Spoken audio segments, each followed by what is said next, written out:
के बीच युद्ध में फंसे फिलिस्तीनी के लिए ये खतरे का अलार्म है और अब गाजा फिलिस्तीनी के अस्तित्व पर खतरा मंडरा रहा है। हमास के हमले के जवाब में इजराइल ने ऑपरेशन आयरन स्क्वाड्स लॉन्च कर दिया है। गाजा में घुसकर इजरायली वायुसेना ने तबाही मचा रखी है।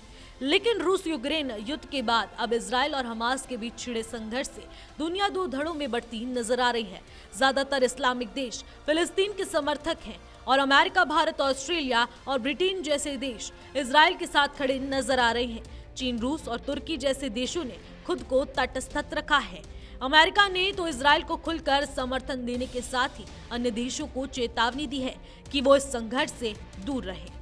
रूस यूक्रेन युद्ध पिछले 1.5 साल से लगातार चल रहा है और अब इजराइल और हमास के बीच चल रहा युद्ध तीसरे विश्व युद्ध की आहट माना जा रहा है।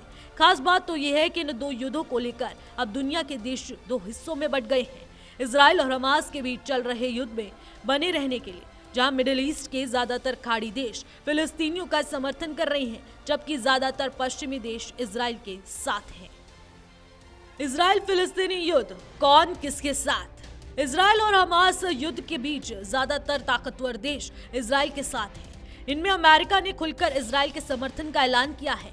भारत ने भी संकट की इस घड़ी में इजराइल के साथ खड़े होने की बात कही है।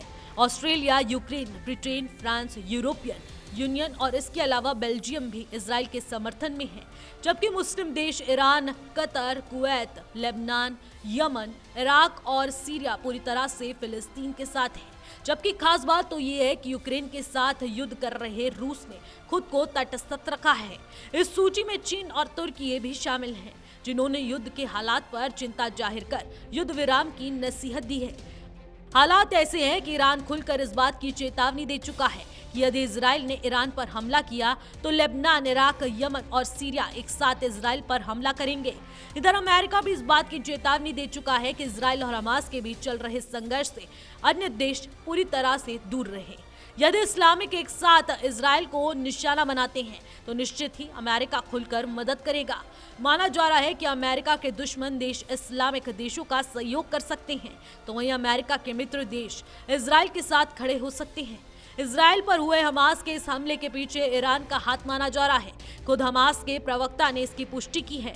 हालांकि ईरान अब तक हमले में शामिल होने की बात से मना कर रहा है, लेकिन साथ ही ये चेतावनी भी दे रहा है कि यदि इजराइल ने ईरान पर हमला किया तो गंभीर परिणाम भुगतने होंगे।